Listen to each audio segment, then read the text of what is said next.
Okay, so I am delighted to bring Mary Finelli up. She is our next speaker. And Mary,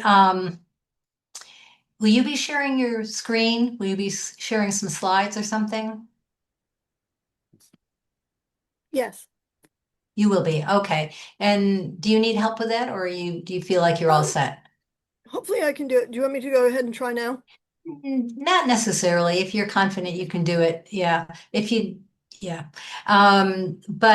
And will you also be taking questions at the end? Will you be saving some time for questions? Hopefully so. Hopefully time will allow.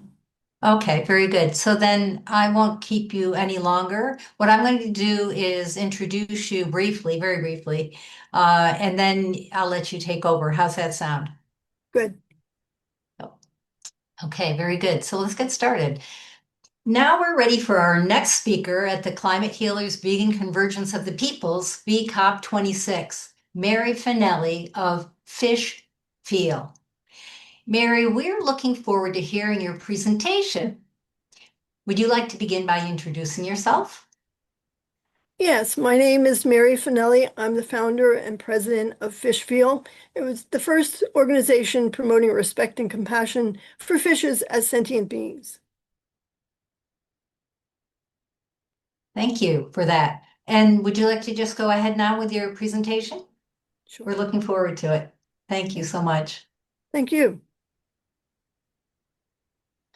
And can they see this?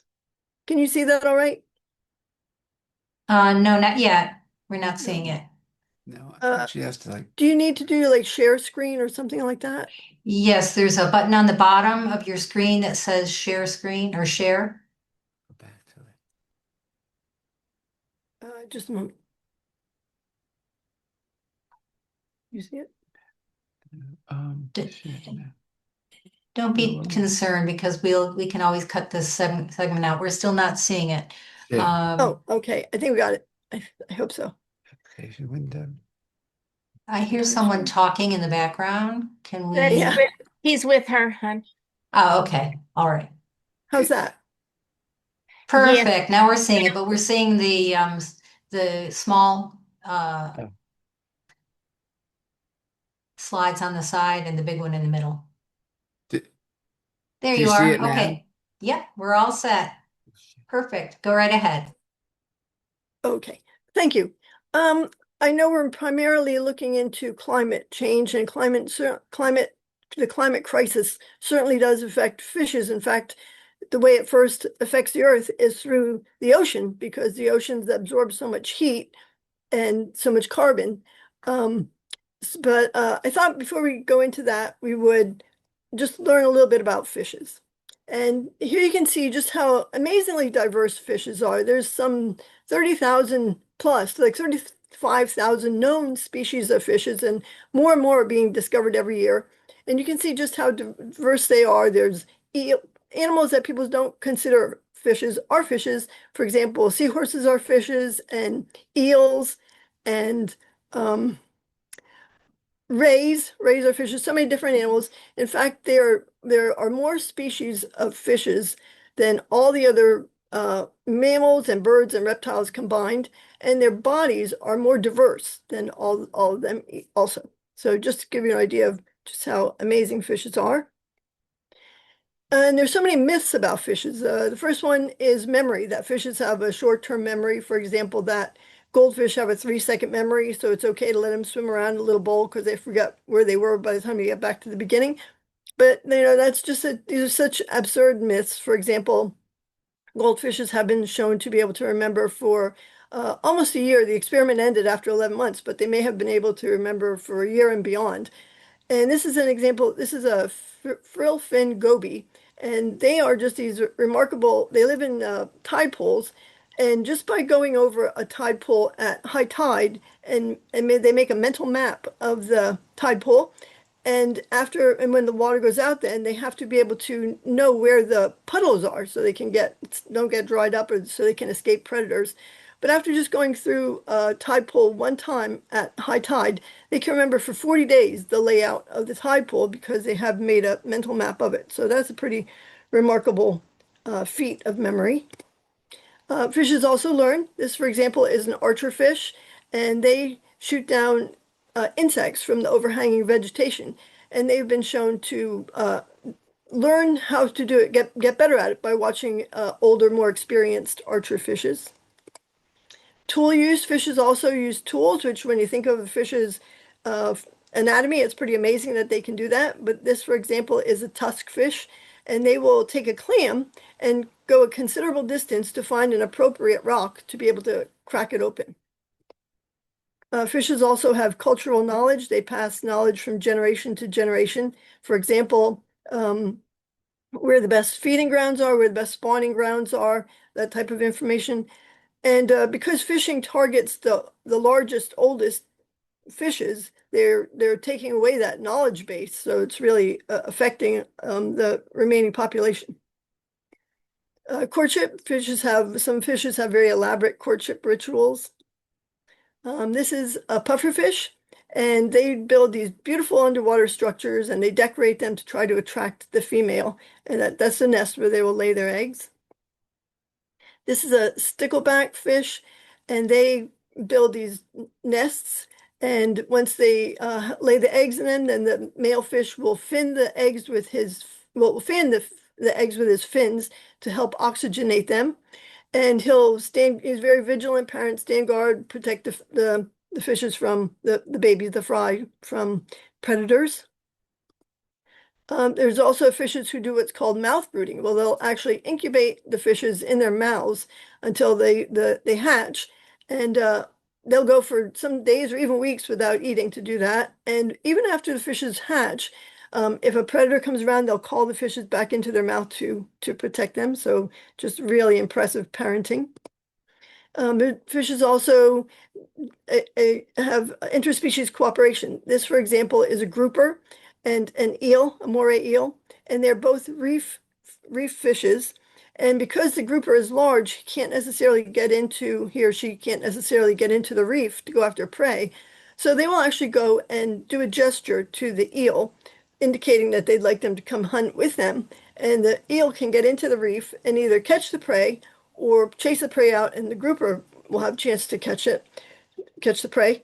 And they've been shown to be more successful working together than independently. And they also do this with octopuses too. That's another example of interspecies cooperation.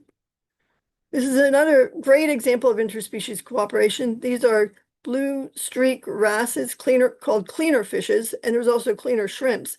And what they do is they'll go to they have set up what they call a station, and other fishes will come to them, and the cleaners will remove parasites and debris from them, and that way they'll get a meal, and the other fishes will get cleaned, which is very important for their hygiene.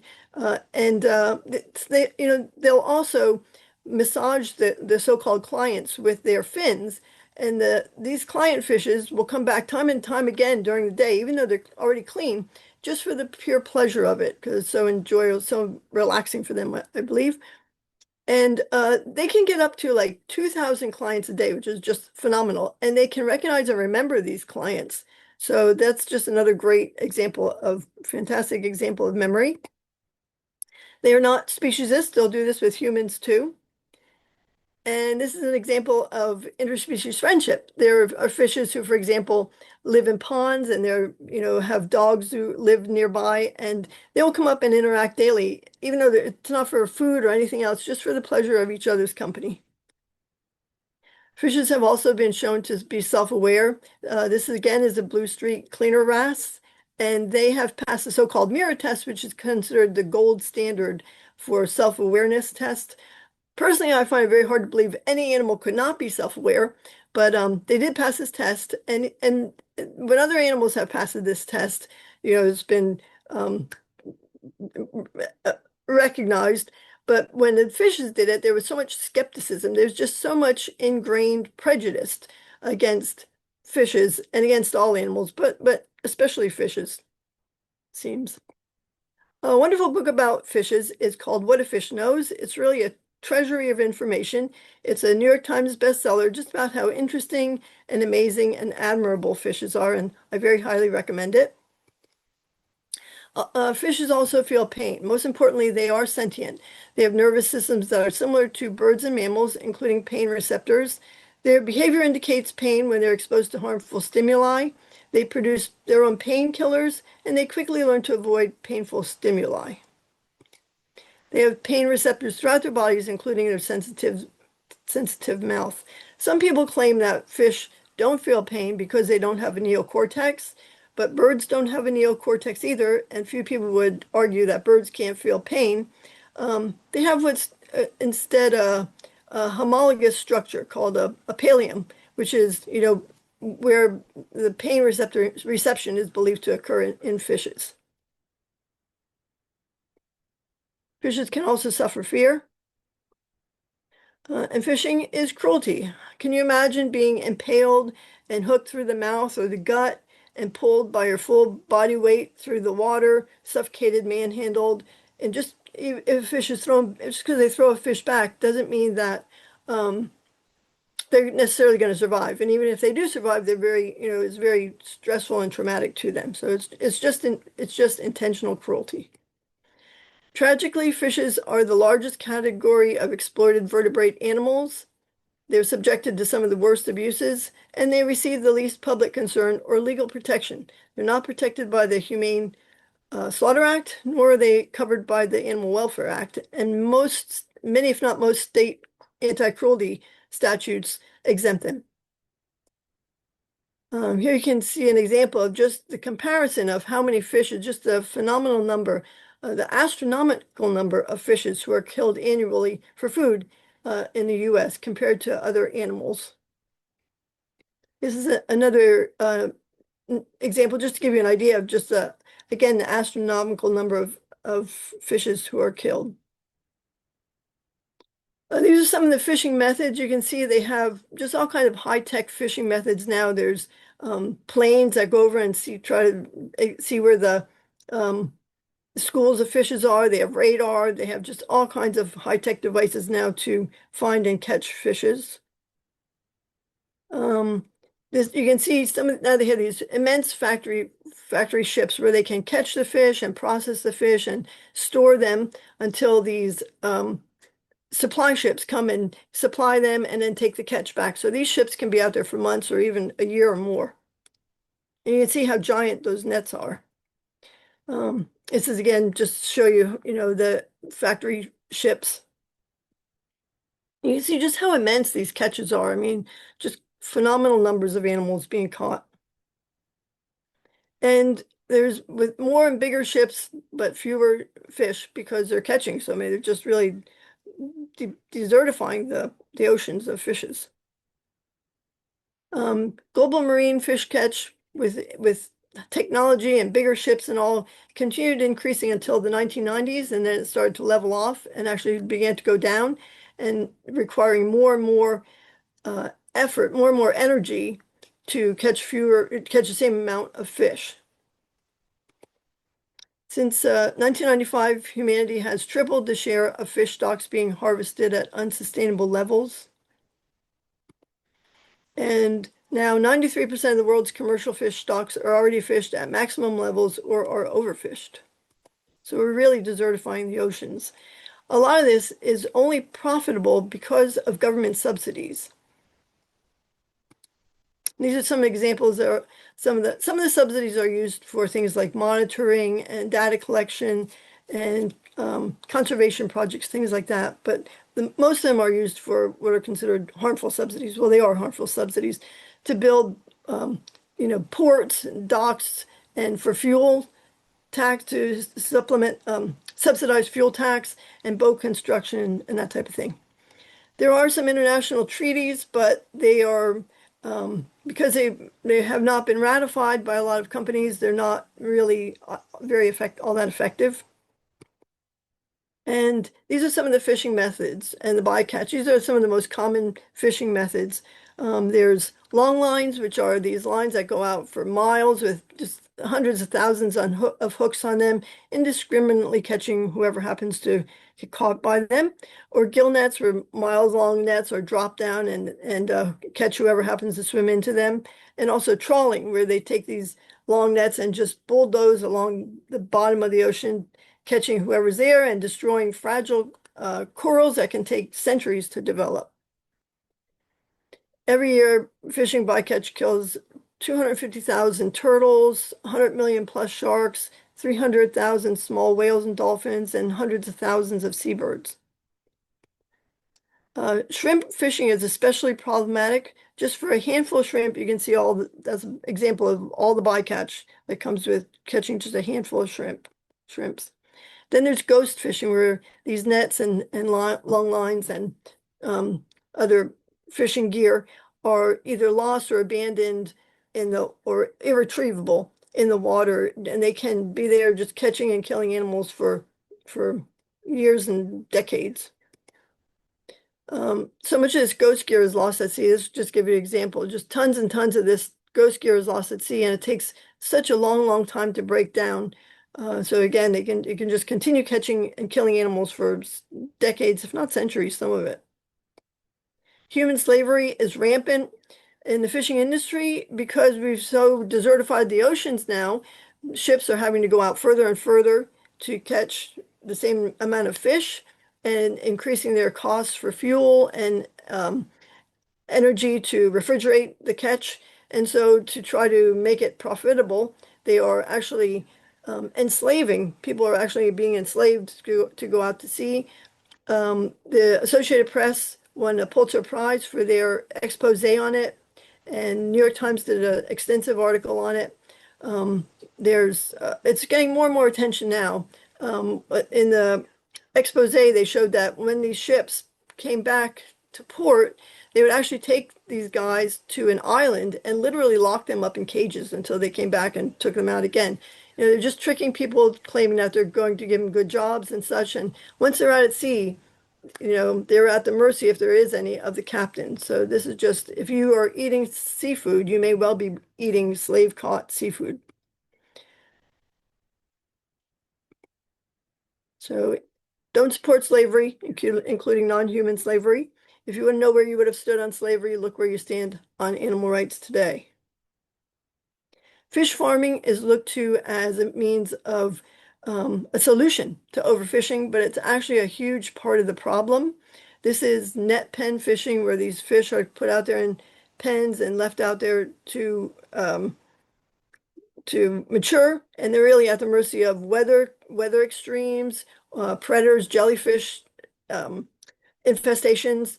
They are in just really filthy conditions. You know, there are leftover food in there and feces, and have a very high mortality rate. So also dead fishes, and they are just crawling with what are known as sea lice, these parasites, which they can also transmit to wild fishes.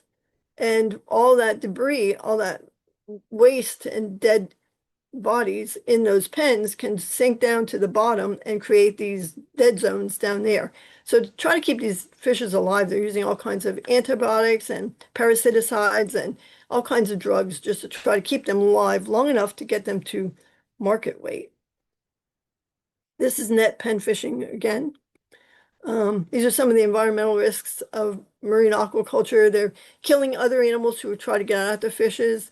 Again, the sea lice problems, and you can see the dead zone below and all the drugs that they're using to try to keep these animals alive. This is an example of how these fishes are just eaten alive by these can be eaten alive by the sea lice. And now they're employing these, well, I shouldn't say employing, they're really not paying them or anything, but they're exploiting these so-called, this is called a lump sucker. It's a darling little fish, and they're like the cleaner fishes. They will, you know, eat the parasites off of them. But it's estimated that in Norway, like 50 million of these fishes died in a year there in the salmon farms because they don't know how to take care of these fishes, and they don't know what their welfare needs are. And some of them, you know, may not be eating the parasites, may be starving to death. It's just, you know, victims on top of victims. So it's just horribly cruel industry. This is pond fish farming, and you can see just how filthy that water is, and imagine eating anyone that would come out of that water. This is indoor tank fish farming. Um, so, totally unnatural. It's also very high energy uses, very high water use. And you can just see how unnatural that would be for anyone in there, any fish in there, especially for migratory animals. Can you imagine salmon or migratory animals? Can you imagine being stuck in that? It just must be just maddening, stuck in that horribly unnatural situation. Whether wild caught or farmed, as noted by Jonathan Safran Foer, author of Eating Animals, you never have to wonder if the fish on your plate suffered. They did. And this is how they die. Most wild-caught fishes are likely to die from being crushed in nets or from suffocation, frozen, or live dissection after landing. The process will probably take many minutes and can even take hours. Most of the world's farmed fishes are also killed by slow and inhumane methods such as suffocation, bleeding to death, electrocution, or by being cut up alive. There's just anything goes. Again, they're trying to say that fish farming is a solution to overfishing, but it's actually a huge part of the problem because so many of the fishes that they farm are carnivorous fishes. So they're feeding them wild-caught fishes. So it's just a huge part of the problem. An immense amount of wild-caught fishes are used as feed for farmed fishes. And also feed for pigs and chickens and other farmed animals, propping up those cruel industries. And again, back to climate change, climate change is largely caused due to burning of fossil fuels, animal agriculture, other industrial pollution, and also from fishing, which is unfortunately is not mentioned in here. But one of the major ways that fishing contributes to the climate crisis is by bottom trawling, where the ocean is really a carbon sink. It absorbs like 90% of the excess heat and 25% of the carbon dioxide.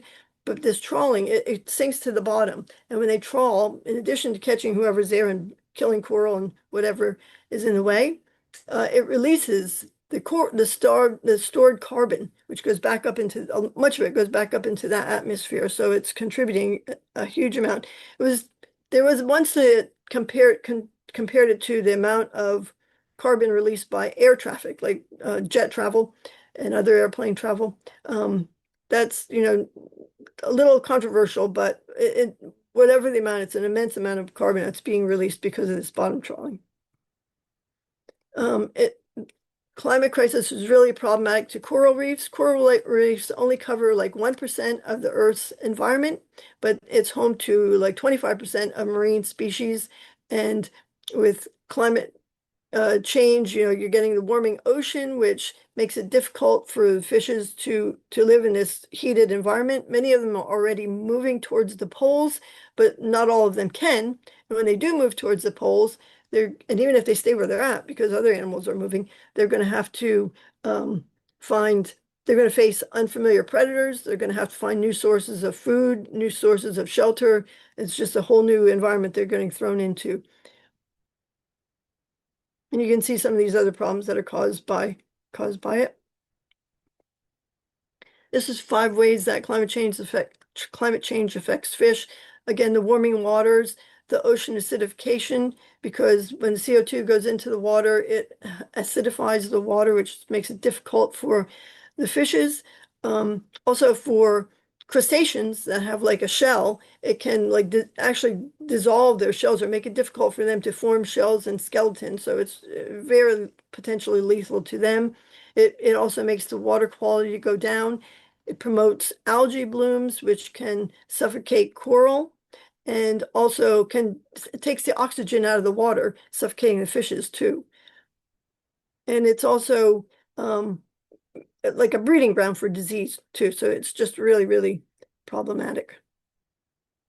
These are some of the many ways that heat and salinity affects fishes, because of course with the water's heated, it's also evaporating. So it makes the substances in the water more concentrated, which are problematic for these fishes. That causes them to require more oxygen when the waters are losing oxygen.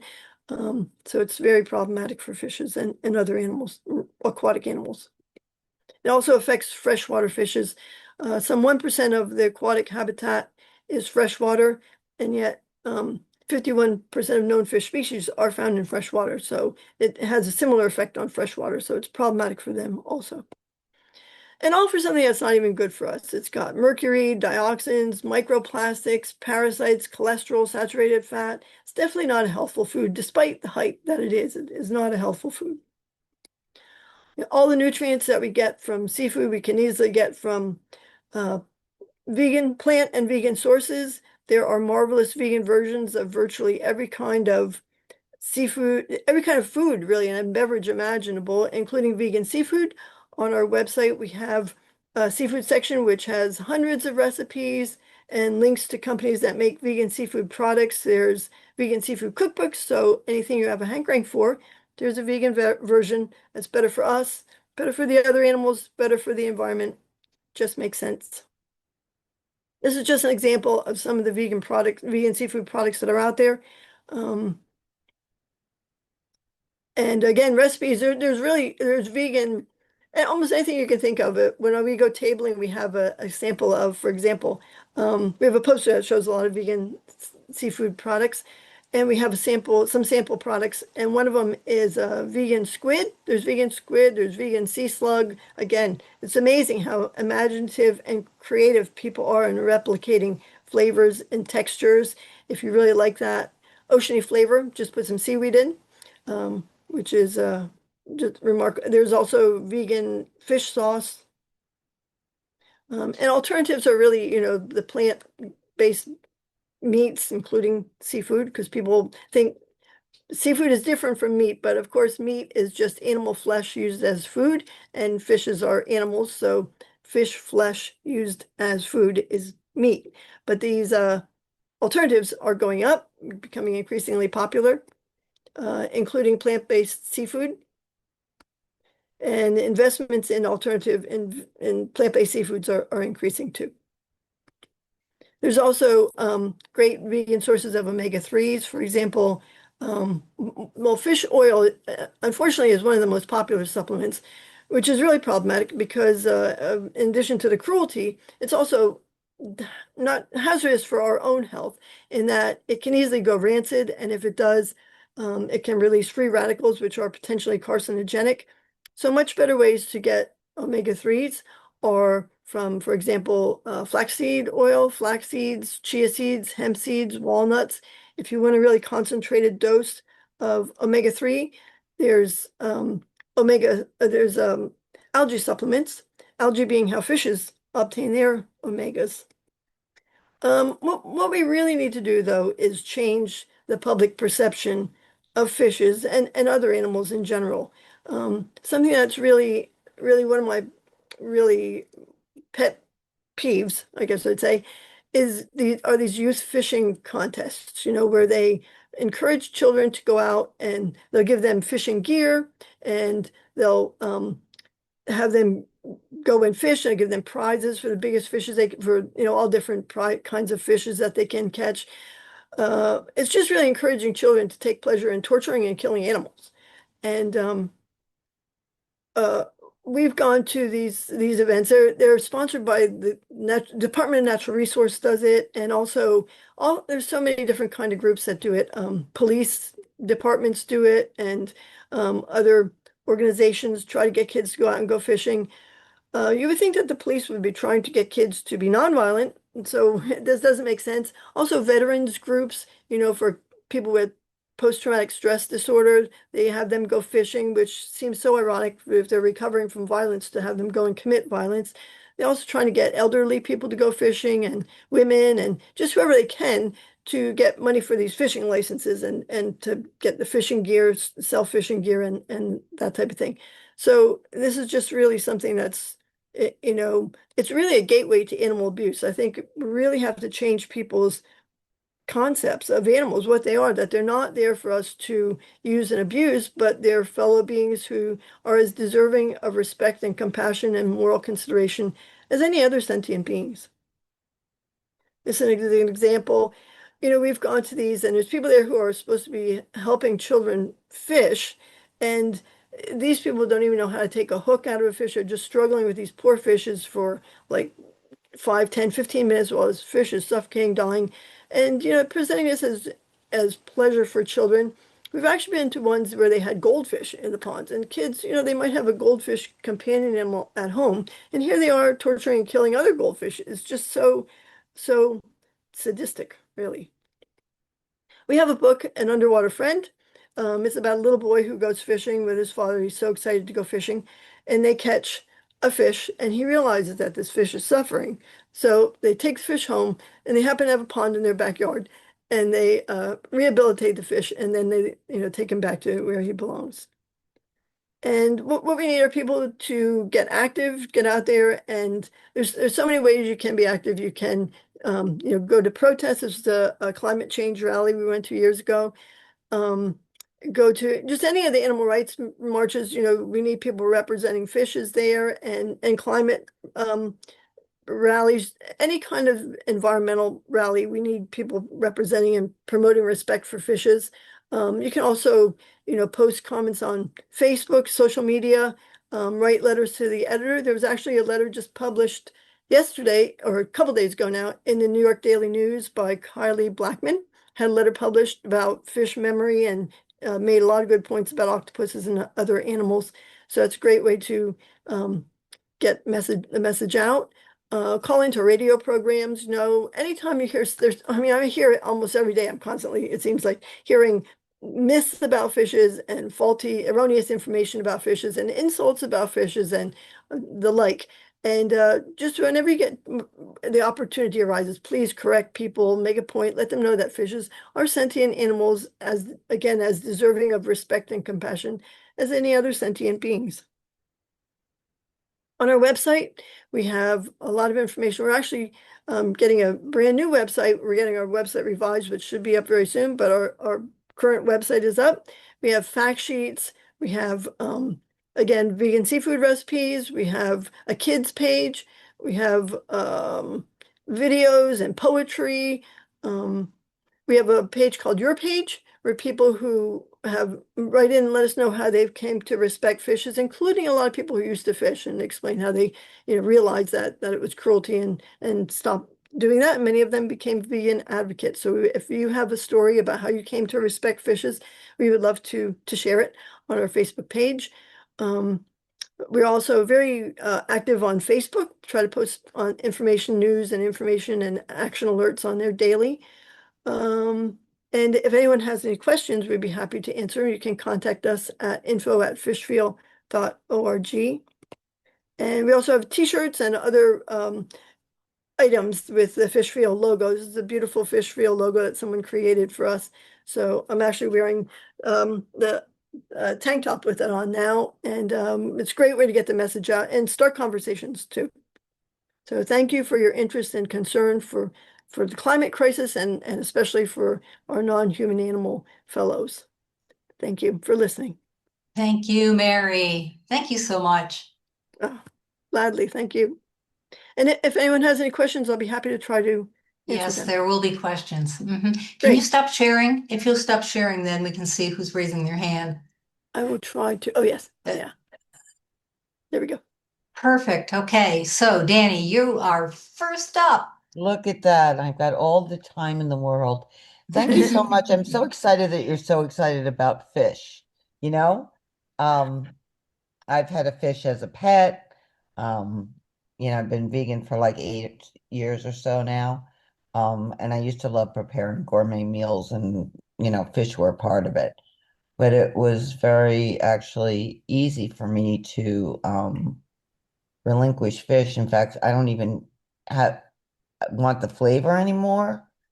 I eat nori, which has health benefits and still gives, a little taste of the sea. So thank you. We have a couple of questions from Michael, real short ones here. Let me Can I this. just mention, Yeah. I actually have a chapter in a book called Vegan Voices, which is about how people became vegan. And I explained that I used to, fish was my favorite food too.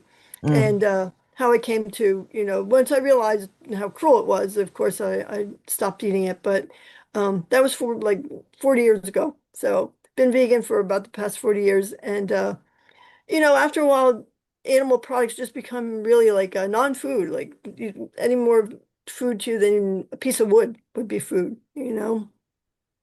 Right. And it's not like you have to give anything up. Like I said, there's so many vegan versions now. Virtually anything you have a hankering for, there's a vegan version. Right. Yeah, I mean, it's amazing as in fact in Canada our colleague Ray says that he gets like tuna from overseas, like vegan tuna and like a slab of tuna, and I've seen meats and things here in the US like pastrami. I'm not quite sure how they make it, but Yeah. I mean, so Yeah, you it, can get that. You can get that here too. There's a company, well, there's a number of companies, but one of them is Maywa.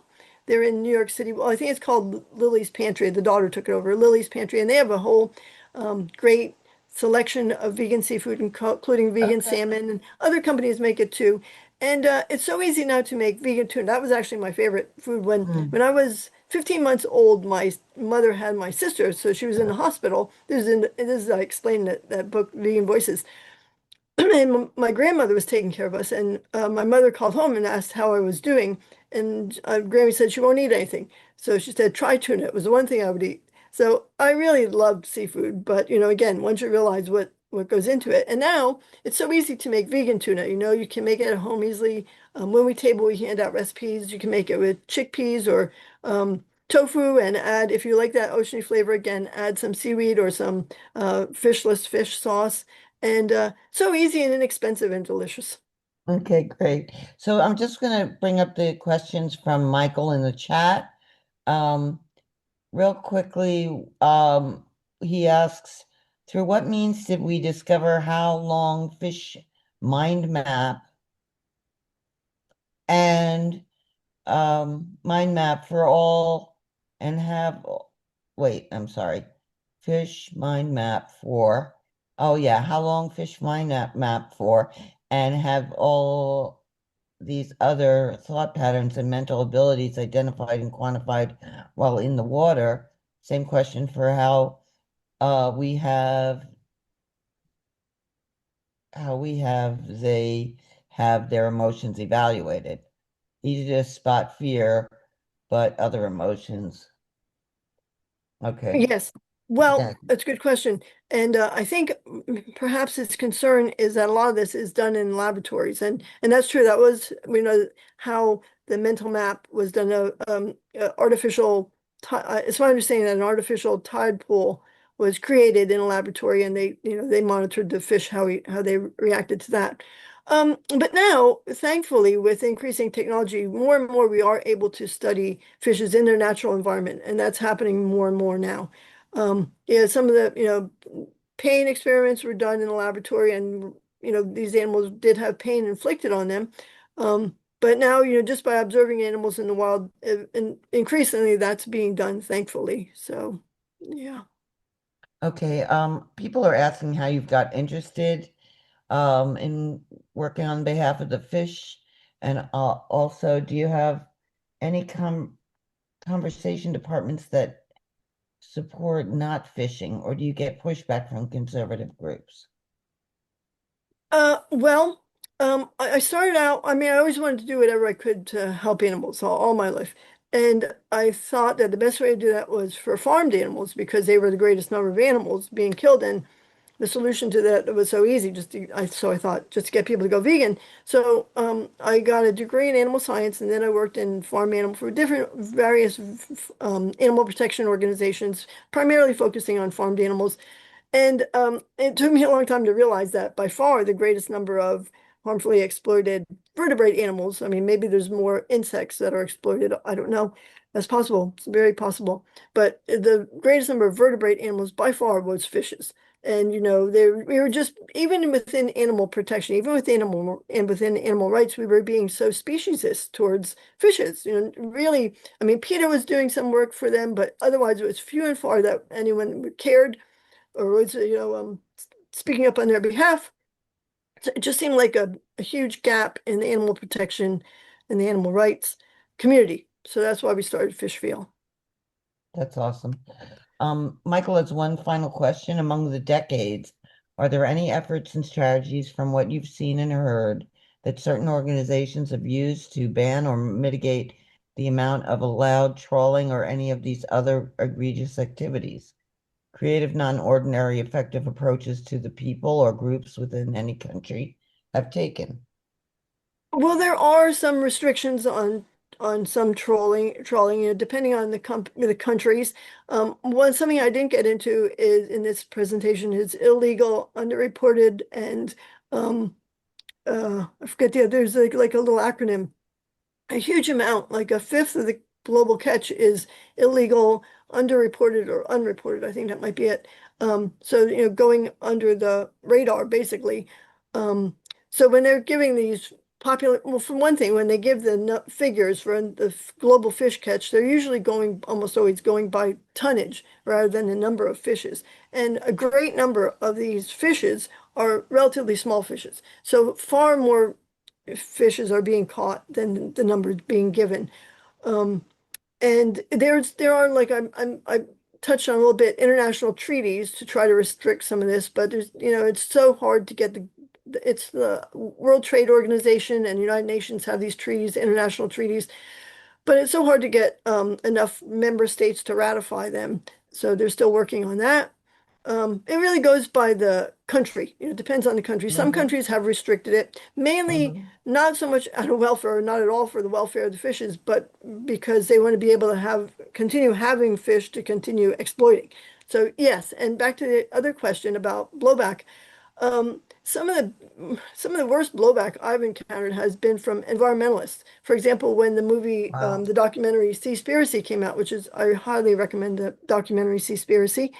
Um, so many of the environmental groups were so angry about that, which, I was really taken back by it. And I had so many arguments with it. I wrote a whole article about it.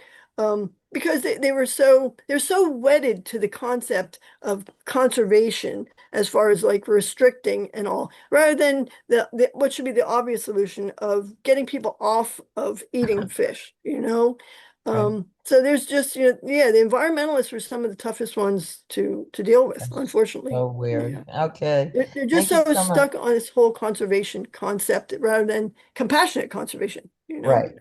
Totally different.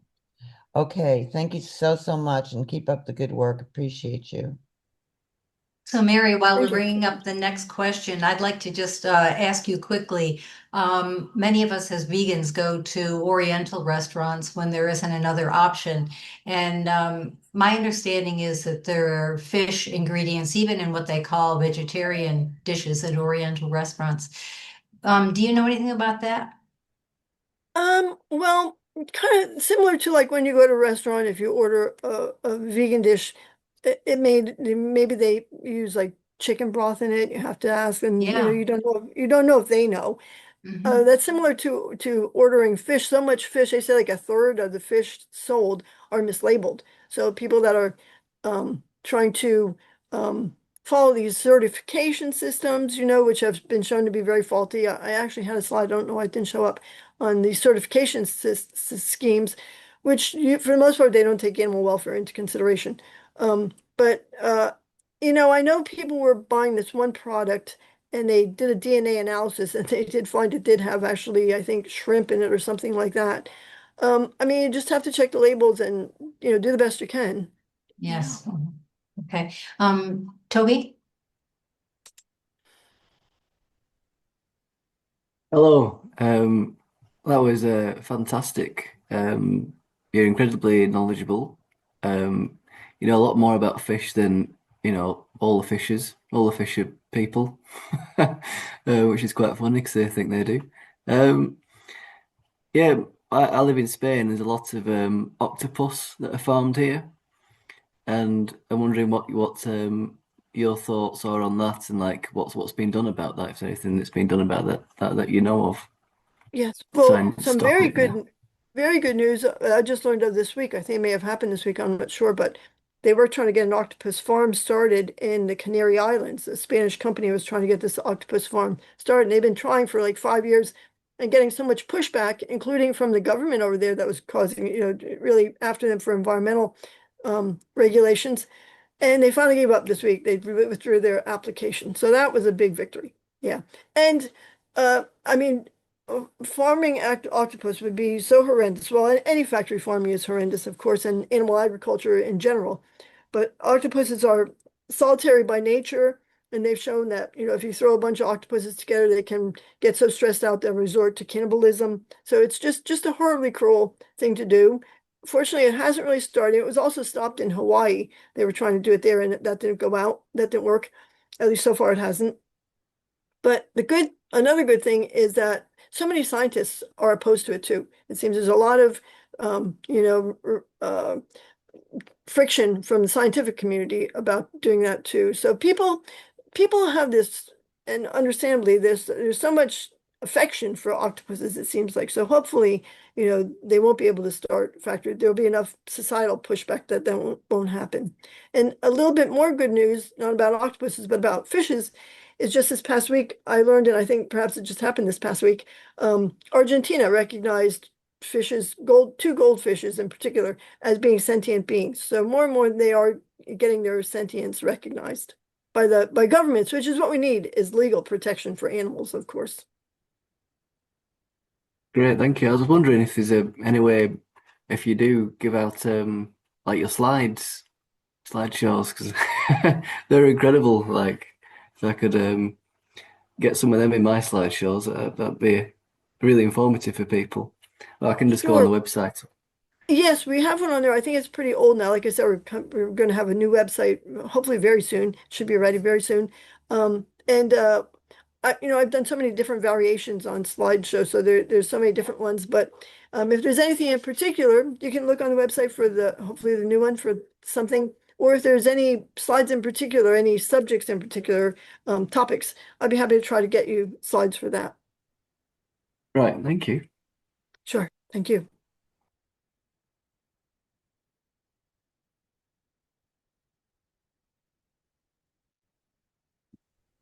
Hi, Mary, good to see you again. Oh, good to see you, Nancy. And that was like so amazing with so much information. I was like trying to catch the information. So I hand out these film and book slips. And before I made everything a little larger, more readable, I had on there, how conscious can a fish be? And Ryuji Chua made this, it's short really, but very cute, funny. And it was so cute and funny that Trevor Noah of The Daily Show got him on and interviewed him. So I was wondering if you might have, like on your website or somewhere, a list of other films besides Seaspiracy, like How Conscious Can a Fish Be?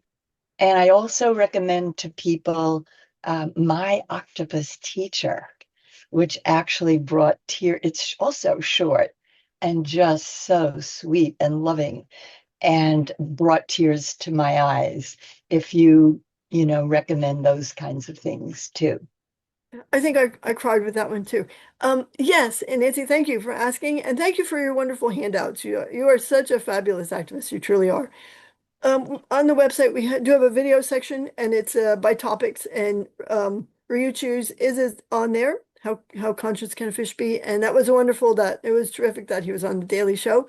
And we have there's quite a few really good videos and documentaries out there. The Dark Hobby is a really good one about aquariums. So many fishes are caught in the wild for aquariums, and the mortality rate is just phenomenal, just horrible. And then you're taking an animal and putting him into such an unnatural environment, and it's just so cruel. And also with the captive bred, there's so much animal suffering and death, needless animal suffering, death. But the Dark Hobby, that's the one about aquariums.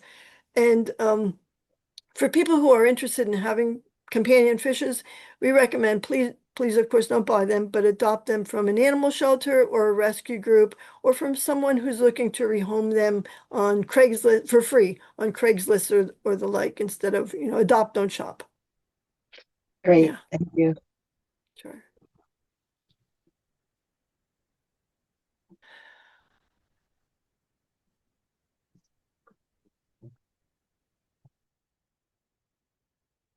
You're on mute, Alison.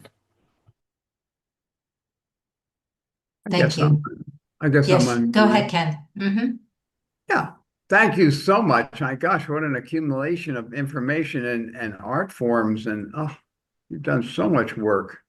I'm in awe. Yeah. I've heard that there are like 5,000 these huge bottom trawler ships out there.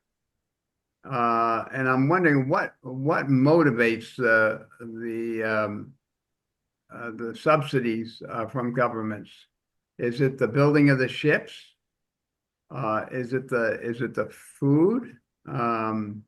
What's the political and economic driver behind that huge subsidy for those huge ships?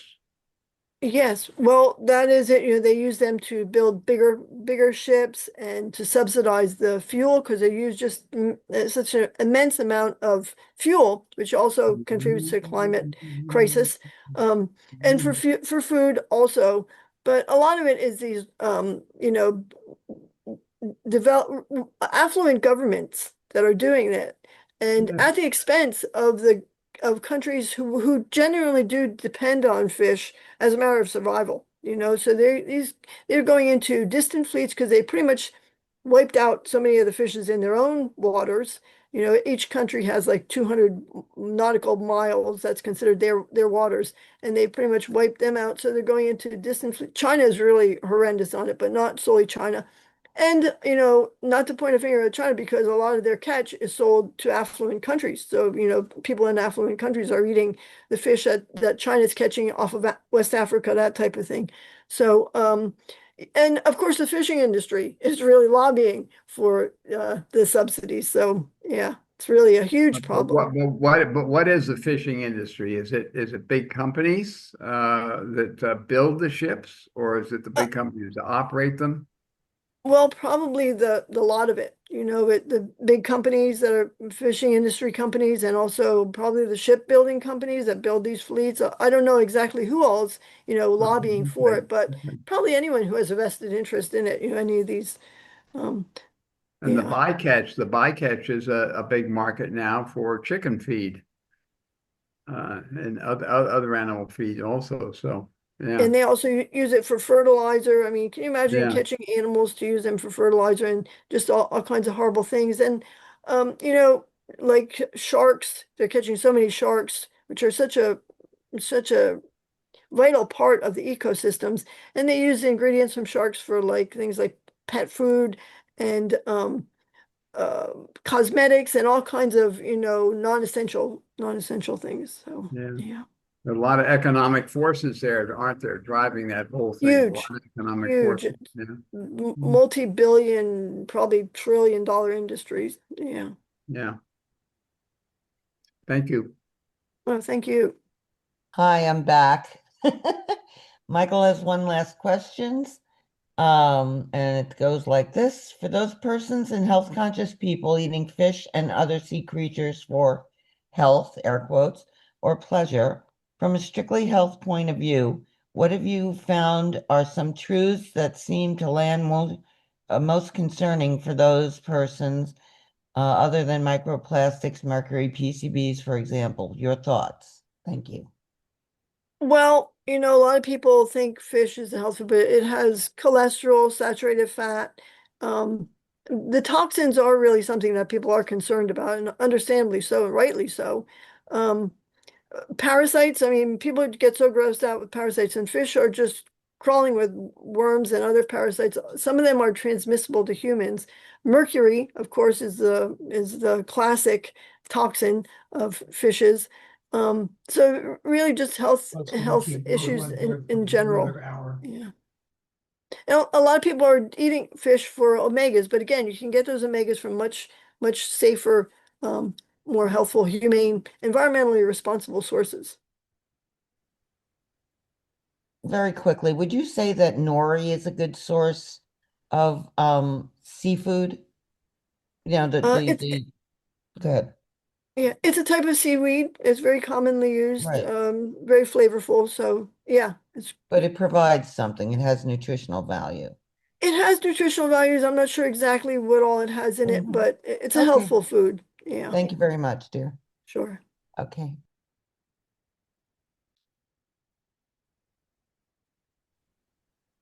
Thank you. Wow, what an incredible presentation. Thank you so much for your years of experience and study and fighting for the fish when they've been or ignored in so many animal rights movements. So thank you for that. My question is about, you had one slide that people don't usually talk about, and that is about the oxygen in the ocean. And so you talked about CO2 in the atmosphere. And I wonder if you could talk a little bit more about how that is using up oxygen in the ocean that's depleting the fish. If you could elaborate on that. I don't know how much you know about that, but if you can go into that as much as you like for as short a time as you have. Yeah. Well, again, the water being heated causes water can't hold as much oxygen. Warmer water can't hold as much oxygen as colder water. And it also enables algae to grow, which depletes the waters can deplete the water of oxygen. It makes fishes it raises their metabolism, causing them to require more oxygen, make it harder for them. And the CO2, it CO2, well, one problem with that is it acidifies the water, the more CO2, and that's when you get the problems with like the crustaceans not being able to form their shells and also skeletons, that type of thing. So it's really, well, the CO2 is considered the evil twin of the heating, so it's really a combined thing. And again, the trawling releases the CO2 from the bottom, and it also affects a mineral down there, pyrite, I think it is, that has some kind of, well, that also releases releases CO2, so it's kind of doing double duty. Trawling is doubly problematic as far as getting CO2 back into the environment and acidifying the oceans. Wow, thank you so much. I just needed a little bit more on that. I'm still learning. Thank you. You're welcome. Me too. Mary, would you be able to stay on for a few minutes and answer questions in the chat? Sure. That would be wonderful. And if there's anything else that you'd like people to know that you can put in the chat, that would very much be appreciated. Oh, my pleasure. Thank you so much for having me. You've done a wonderful job for us. Thank you so much.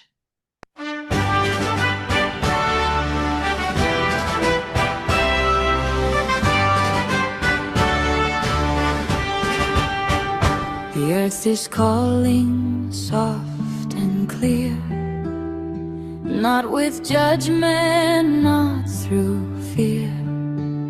She whispers through the wind and trees, remember who you're meant to be.